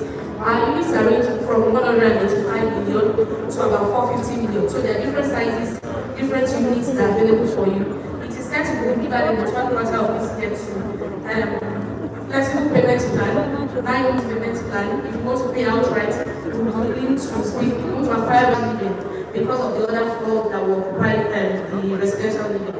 So if you're interested in any of those units, like I said, please feel free. We are about 70% completion now. We are 70% sold out. So please hurry up and pick up and offer. As soon as you pick and offer, you're able to get a unit in there. This is also one of our projects. Everybody knows it as their lower class house. It is being redeveloped into a retail and technology hub. It is set to be delivered in 2028. But like I said, it's an off-plan project and begins to key in. By the end of 2028, it is set to be delivered.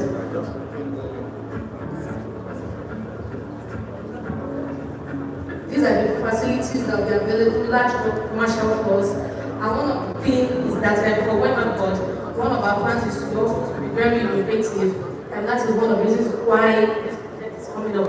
If you're interested, please we'll give you more details. Just see us at our stand or also at the Experience Center. You can see the 3D models of some of these projects that we're speaking about. This is another project, the WemaBod on Guard in Ikoyi. It is currently being redeveloped from a 6-unit terrace into an 18-unit of luxury apartment. It is also going to be delivered in 2028. It is ongoing. People are already keen, and we want you to do this. We also have some projects that are coming up soon in this year. This is one of them, the development house in Apapa. We are trying to change the face. We're trying to do things differently, and we're trying to change the face of Apapa. So this will be modeled into 58 units of 1 and 2 bedrooms, and it's going to just be able to service whatever it is that you want to use it for. Professionals that live around Apapa, individuals we want to invest in real estate, we want to use it for short-term Airbnb, will be available. Modern structures is going to start very soon this year. We hope to deliver it in 24 months. This is another project we are set to develop this year. Also in Apapa, 9-year B94 in the GRA. This is one of the projects set to be delivered this year. Then there's another one. Yes, on Oriental Road 2. It's also another project we are set to deliver this year. And then where we propose sites and services in Dera in the Bejuleki. It's also one of the projects that we want to complete. So if you want to partner with us at any point in time, or you feel like you can be part of this project, please just reach out to us at the Experience Center. We'll be able to provide you more details. Whether you're a realtor, whether you're an investor or a homeowner, any of these projects can suit your need. Thank you very much. Fatima, thank you so very much. Thank you so very much. WemaBod, with loads and loads of opportunities for you out there. Ladies and gentlemen, how we enjoying ourselves today is very important. I looked through the hall and I could see that everybody is still well seated. That tells me something indeed is happening here. Let's put our hands together for ourselves again. Thank you so very much for staying with us. Our next conversation will be a panel session. Yes, it's a panel session. Now, this part was this. Okay. Our next panel session will be around the regional agenda for sustainable real estate and urban growth. Without wasting much of the time, I'm going to invite my panelists right about them. I'm sure they're all waiting and hearing to get into the conversation. Let me invite my very first panelist this beautiful day.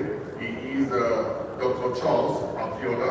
Yes, Dr. Charles Akiola is the Managing Director of Southwest Development Commission. He's here with us. Let's put our hands together for Dr. Charles. Thumbs up. Let's put our hands together still, please. Thank you very much. And coming up next is Dr. Olajide Abiodun Babatunde, Senior Advisor on EGs and Urban Development, Lagos State. Is he here with us? Babatunde, please come join us. Dr. Babatunde, join us this beautiful day. Thank you. Thank you. Are you here? All right, moving on. Let's welcome Mrs. Jumoke Akiwumi, Independent Non-Executive Director of WemaBod Limited. Can we have her join us? Oh, fantastic. Please put your hands together as she comes. Put your hands together as she comes. Yes. And finally, is Mr. Wole Oladipepo, SAN, Managing Partner, Wole Oladipepo & Co. Please put your hands together as she comes join us this evening. Brother, afternoon. Okay. Okay, so we'll do it this way. If you're going to sit here, then I'll sit with Mr. But I'd rather you sit there with him so that I can sit with Dr. Please, thank you. The other side. Let's put our hands together again for my panelists. Let's put our hands together again for my panelists. Are we tired? Are we tired? The Lord is our friend. All right, like I did say, the conversation will be about a regional agenda. And to my very left is none other than Dr. Charles, who is also deep in regional conversation. Okay, Mr. Ibuku, could you please come join us right about now? Come join us on stage, Mr. Ibuku. Please, thank you. Would appreciate that. Let's put our hands together. Let's put our hands together still. Let's put our hands together still for Mr. Ibuku as he comes and joins us this beautiful afternoon. Thank you, thank you. All right, so I will start with my very first on my list here. Mr. Wole Oladipepo is here. So good to have you join us this beautiful day. Let's look at this conversation from a sustainability perspective. How do we balance urban conversation with livability? I know it's key that people must live well. Speak to us in line with this whole conversation around housing inclusivity. How do we balance this? Thank you very much. I think the starting point is for us to realize that there will always be migration of people towards where they think there are opportunities. And the perception of opportunities is usually subjective. At times it could be objective, but there are different elements that individuals will take into consideration as to what they consider opportunities. You could have empirical evidence such as the standard of living of certain types of people that we want to live up to. So, point is this. Migration is a function of necessity, and we would almost always have dense population in urban areas. As a matter of fact, the very reason that we describe these areas as urban areas will carry the implication of some kind of density or the drive of people to move towards areas perceived as urban. So if we're talking issues of livability, to increase the quality of life in these dense areas, I think livability really is a function of policy. If you can't stop urban migration, because again, from a legal perspective, there is a right to freedom of movement. So you cannot limit the number of people that will decide to relocate themselves or migrate to a particular location. So how do you make those locations more livable? Because what you realize is you might have more people per square meter. It is then policy to deal with the quality of living in these policy is really much a function of government and regulation. What kind of policy would you be looking at? Lagos is a case study. One begins to wonder if this is indeed practicable.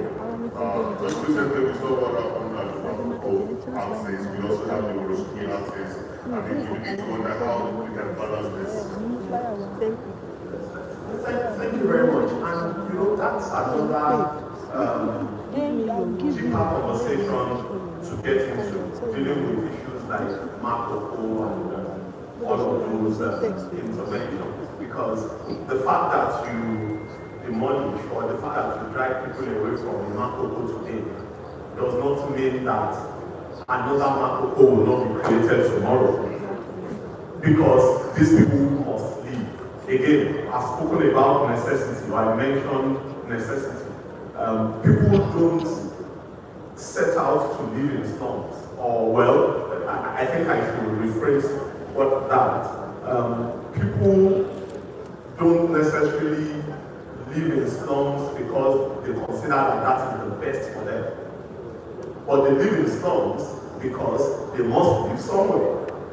So if you chase them away from a certain place that is considered as a slum, what is the plan to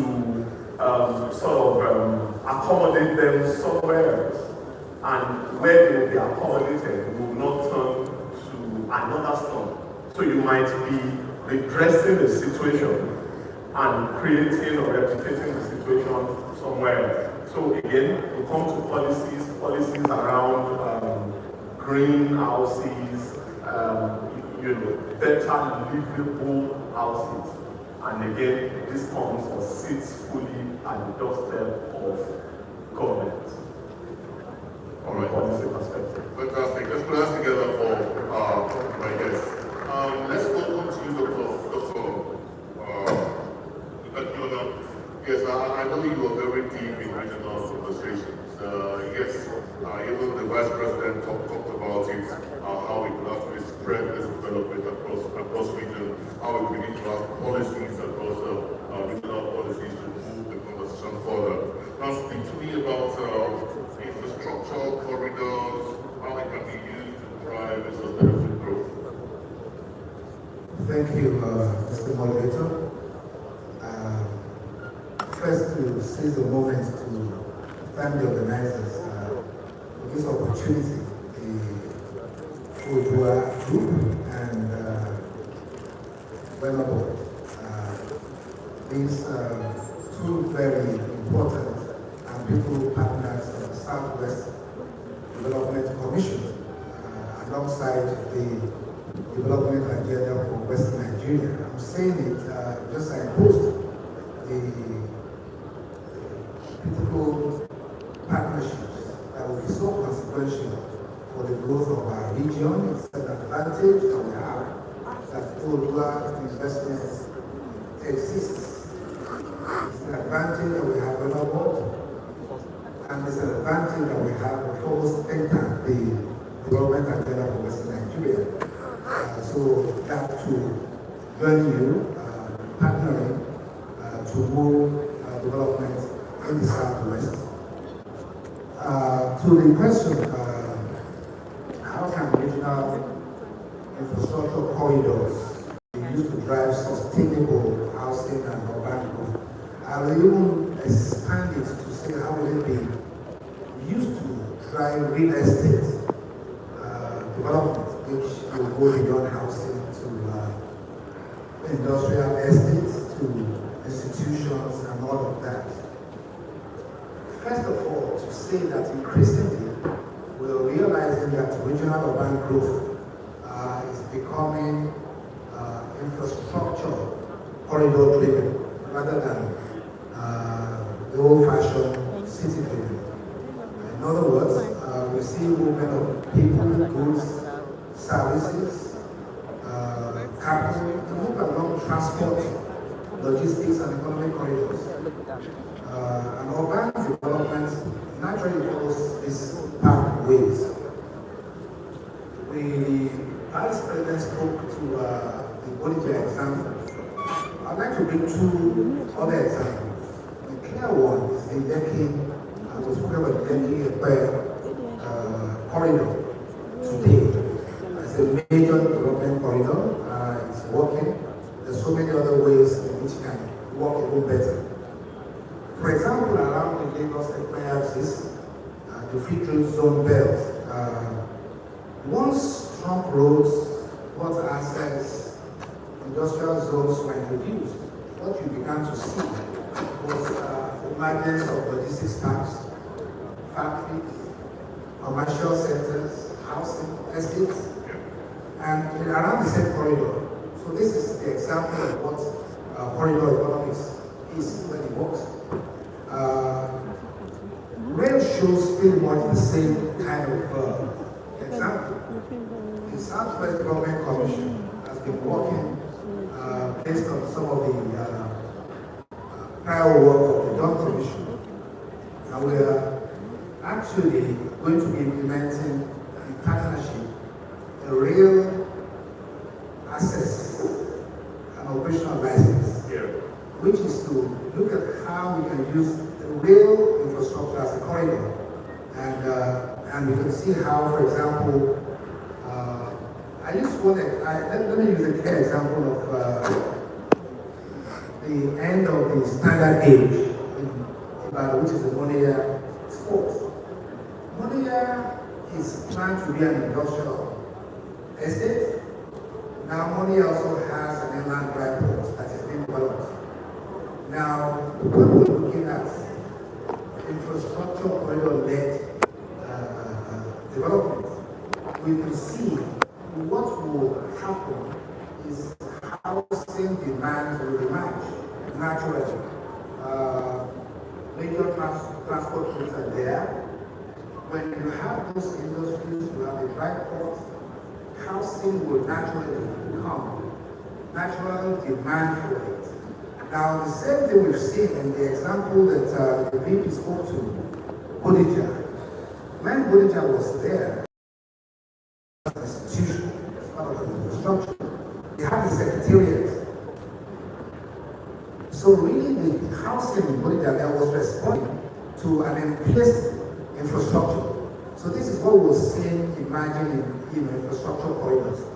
Now, what's going to be the role of the Southwest Development Commission? The regional level, our role will be to help align multi-state stakeholders, infrastructure corridors, and transit systems to plan urban development around those roads. And when this is so done, economically productive and environmental sustainable housing and real estate will be managed. All right. Thank you. All right. Thank you so very much. Let's put that together for my guests. Let's just stay with you. What do you think really needs to change for us to also move fragmented real estate projects to an integrated regional development? I think it's pretty much so how to start to look at this for the development lens. what we've seen today is the state trying to do this all by themselves. We also see this with projects. You see housing estates here and there. You see industrial estates here and there. Water projects are being put together. They are not connected. So we're looking at a situation where we start to see well kind of thinking and strategy around and placing all these projects. Really, what that happens, you see a synergistic effect of planning. So when you're planning you're not placing housing estates and then you're not chasing construction of roads, the hydraulics, because then it becomes even a lot more challenging, a lot more sustainable. What comes first is infrastructure. Infrastructure should come first, really, because then a lot more efficiencies are brought in. When infrastructure comes first, you actually will be having an aggregation of projects that are even bankable, because then you don't have developers, going to put in the roads, put in light, put in planning. So when you have, a strategy where you get to go, you have zoning permits or zoning laws are there, road layouts are there, water is there, then it becomes a lot easier for even investors. People want to invest, want to look at the economy of scale, and then so that's the order which should be. We talk about that infrastructure first, and then housing and real estate development comes. All right, thank you so very much. Now, let's come to you and get your perspective. It's been argued that the Southwest should be seen and planned as a single economic region, rather than the six separate states that we see. How do you want to react to this? It's almost, it's a logical thing actually, because in reality, I think the Southwest already behaves like a united front. Okay. So what is happening is completely against logic, where there's 6 independent states planning as if they don't know they have neighbors, and we're the ones who bear the brunt of that lack of cohesion, which hopefully we now have agencies that will drive the cohesion. A couple of the outcomes of what has happened in the past, because I'm assuming going forward things will change. If you think about, for example, the border between Lagos and Ogun State. So here is Lagos State with its housing shortage. I think the data is now 3.4 million units. And Lagos State cannot solve its housing problem without Ogun State, and most likely even Oyo State on the table. And that realization needs to come.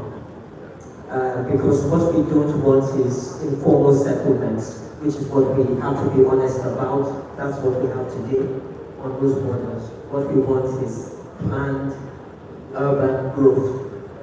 And that's just one thing. So coming together also means looking at the policies and the frameworks, and a lot of people here would know the requirements for example, basic things like planning approval, buying land. This needs to be unified across the 6 states.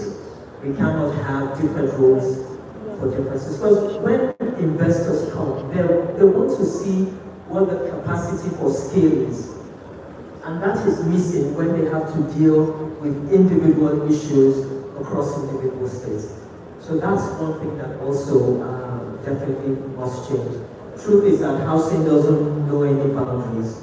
So the person who is living on I remember, because I used to work in government, that it took a bit for people who lived actually within the boundaries of Ogun State to accept that they lived in Ogun State and not in Lagos. That's the truth. But they're not interested in that. They just want the comfort of a home. I think the final thing that I will say about this, beyond is what actually the former Vice President talked about. We have to plan more cohesively. I've been in a room with the commissioners of housing. For those who attended, it was meant to be across the 36 states and the representative for FCC. And what was shocking was how everybody was just doing their own thing. Now, housing, while it's local, like everything else in real estate, needs actually a more holistic approach. Because real estate by itself doesn't sit alone. Real estate is infrastructure. Housing particularly is productive infrastructure. I hear the story of it being a social good. It certainly is. But I think when we start to see it from the perspective of being a productive infrastructure, we'll start to approach it differently. Thank you so very much. Thank you. Speak to us about, just stay with you, okay, about a moment crisis, which many describe as it's all about housing shortage. Do you think that's a misdiagnosis? Can you repeat that question? Urban crisis, the whole question about housing and the urban crisis and all of that. Let me say it's all about housing shortage. That's what it's all about. You think that's the right diagnosis for that crisis? No, the housing crisis is an outcome. That's not the problem. The real problem is our inability to plan and put what needs to be, not what needs to happen before housing ahead. That's the real problem.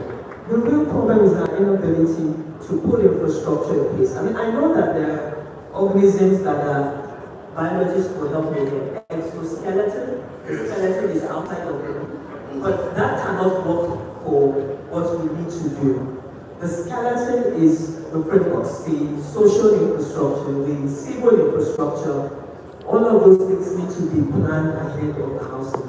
So when we talk about the housing crisis, we have it only because we haven't done what is necessary to do. I'm sure that if you speak to developers, they will tell you that if you solve the issues around the infrastructure, and then follow it by making approvals and all those processes a little easier, the rest of it is easy.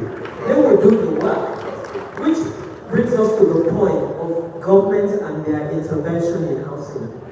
And, supporting with developments. I don't want to talk too much about the renewed hope agenda because that's not what renewed hope housing. But the truth is that what is being produced should actually be produced by our private developers. What the government needs to focus on is how to deliver social housing. I think that has been said here. I just needed to emphasize it. Thank you so very much. Let's put our hands together for that, okay? Let's put our hands together for that, please. Thank you very much. Let's come to you, in line with what you talked about, how can government and developers work together to target at low and middle income earners? Thank you so much.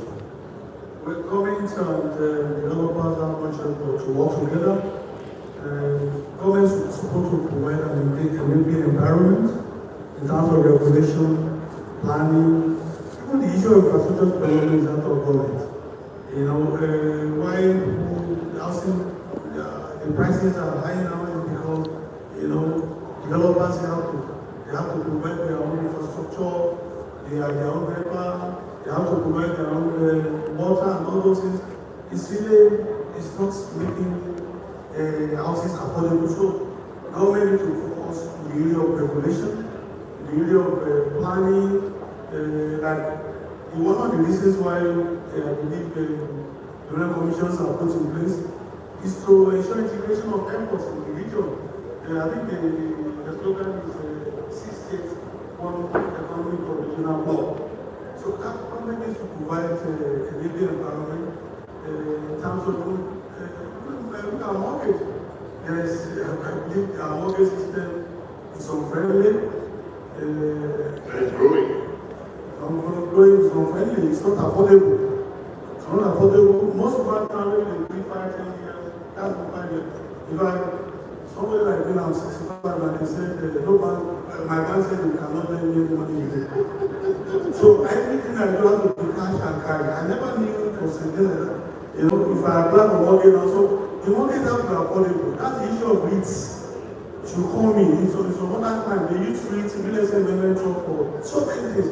I believe pension, all these pension organization, it should be find a way of actually investing in real estate. We also need to deepen our capital market so that you have some, you want to be able to have some products, real estate products that will allow for long term. You see, in real estate, when you're housing is actually a way of actually increasing the economy.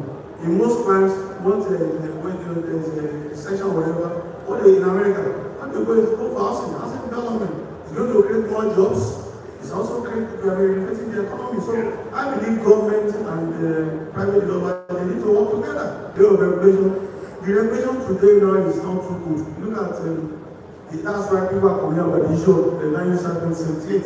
It's actually an impediment rather than a enabler. The governor is in charge of the asset of the state, and the land. Consent now to get consent is a big problem. And instead of governments, state governments are now using this to raise more funds. And that's why we have some properties planned here and there that are supposed to be collaterals, to raise funds. But because title registration, obtaining title is a big problem, so land use act needs to be looked into. I think we need to look into so that it will be friendly. So I believe government and private sectors need to work together. Private sector will come up with technology, they will come up with housing. They have the capacity. Government has no business in building houses. Though in terms of social housing, government can also come in. Jack and the era did very well. Like somebody suggested, if I continue with Jack and the era, people used to say that time that these are work on those houses. The houses are still standing. They're still standing. So urban area is the issue of housing very, very important, and government and private sector need to work together to be able to come up with something that is affordable for all. All right, thank you so very much. Let's put that together for Mr. Imoto. My final question for you, Mr. Oladipo, will be around the policy direction in terms of policy direction and urban migration. How do you think policy can address concerns around urban migration? Thank you very much. So, like I said earlier, I'm not sure if policy can stop urban migration because at the fundamental level, the right to movement is constitutional. So, if there was policy that limited where anybody could live, it might be unconstitutional. So, urban migration is likely to continue to happen. But the question is, how will policy help to make conditions of life better? How will policy even give confidence, right, to issues, for instance, around land ownership? So you find that, and it's very surprising that in 21st century Nigeria, even from a lawyer's perspective, you still see litigation where government acquires property for overriding public purpose and now diverts the use of the property to personal purposes, when it's clear and consistent law that you cannot acquire for overriding public purpose and use for something else. Almost every dispute today that involves land has government as a party. And I can tell you, at least from the ones I've been involved in, that quite a number of them don't even need to go to court if government took the right position, or if government said the right thing. I mean, you would see the same property in government records 2 different title documents on the same property. Those are not issues that the private sector can't deal with or resolve. There are issues from the policy side of things, the policy effectiveness side of things. So, like other speakers have said, urban migration should not, population should not, infrastructure should not follow population. It should be the other way around, right? So infrastructure first, then population meets infrastructure. And talking of the Southwest example, WemaBod is a testament to what the Southwest can do if you look at WemaBod from an historical perspective, because the WemaBod we see today is the vision, it is a product of visionary thinking. Decades ago, when someone like me was not even alive, and that's how policy can affect long term. So yes, we need to build more houses, or what I think is more important is better governed houses. All right, fantastic. Let's get a more. Okay, you want to talk with that. It's important. You are a member of the board of a legacy institution like WemaBod. What roles do you think institutions and organizations like WemaBod can play? Yes, can play to bring about a more coherent urban development? I mean, it's important we have this conversation. Certainly, it's a privilege to sit on the board of WemaBod because board of WemaBod. And for obvious reasons, first of all, we haven't let go of our history, and so we know a lot about the work and the thinking that was put behind the institution. And more importantly, we have a portfolio of legacy assets that it could only be that it was created and imagined by very visionary people. But going forward, I think the steps that WemaBod is taking are exemplary from a few perspectives. I think WemaBod recognizes that its role is not just to be a developer or builder of homes or whatever other properties. It sees itself as pioneering to the point where it is leading in terms of policy formulation, the type of programs that even regulators will be willing to accept. It is leading in terms of structuring projects, the type that financiers will be happy to sit with to explore the opportunities to invest. And some of the things that we are doing, so for example, there is some work around where WemaBod has a huge portfolio on Broad Street. And just leading the initiative for the revitalization of that neighborhood by itself shows that the thinking about who the institution called WemaBod is beyond being a developer. Aside that, I think that the other couple of things that we're looking at is a lot of talk has already taken place around inclusion, and this is one thing that we're also very particular about. And inclusion is not just a conversation or a tick the box.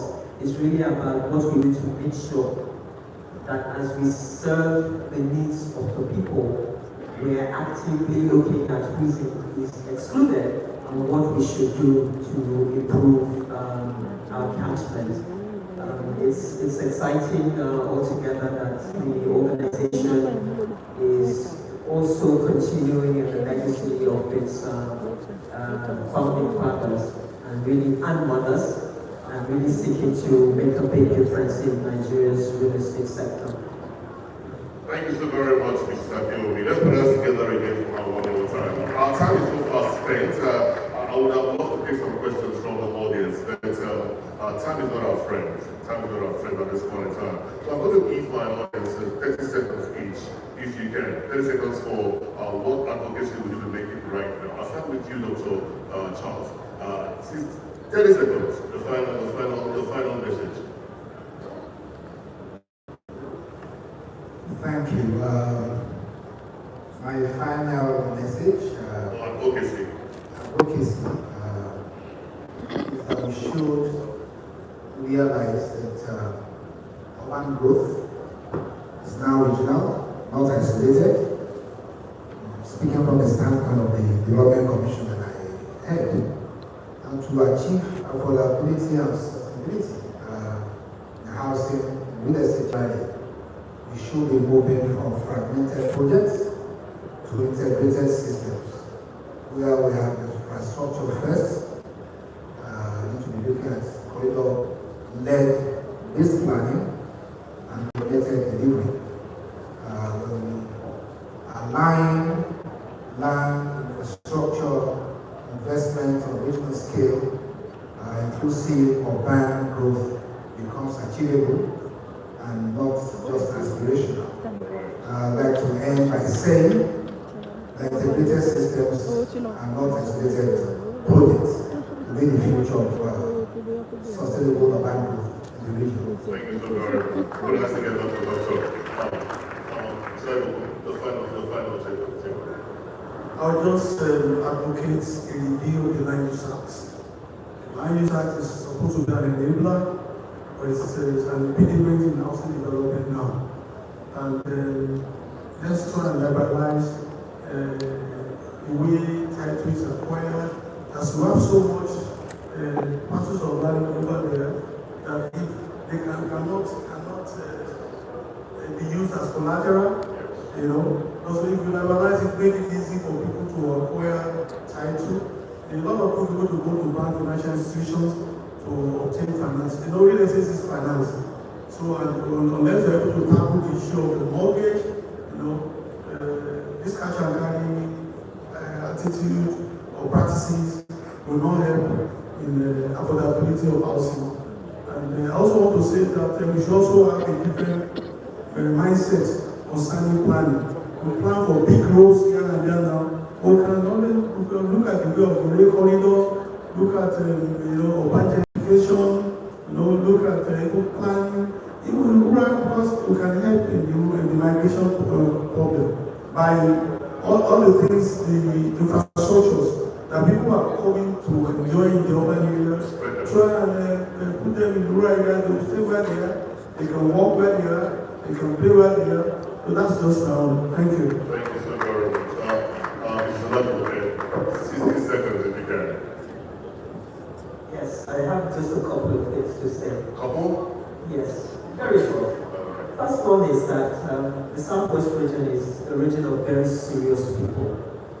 And so there's a doctrine of growth. I think when we can dissect that question and really answer it, we'll be more serious about putting housing on the front burner of the decisions that we make. Thank you. Thank you so very much. And finally, Mr. SAN, 60 seconds. Yeah. Thank you very much. Quite a number of people have spoken about the Land Use Act, and one takeaway from that law is that a lot of regulatory control is in the hands of the states, or in the hands of the states. So it's at the subnational level.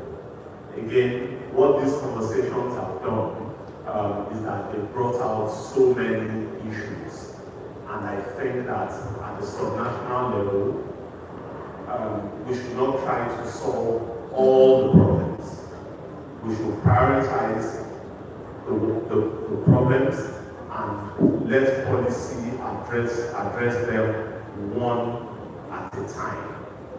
Otherwise, we'll come back here next year and have the same conversation. Thank you. Thank you so very much. Let's put our hands together for all my partners. Okay, gentlemen, thank you so very much. I want to say very big thank you. Thank you for the insights, the clarity you brought to the conversation. Thank you so very much. Mr. MD, Chairman, do we still have the energy to come for the photographs? Please join us. Let's have panelists photographs, please. Thank you.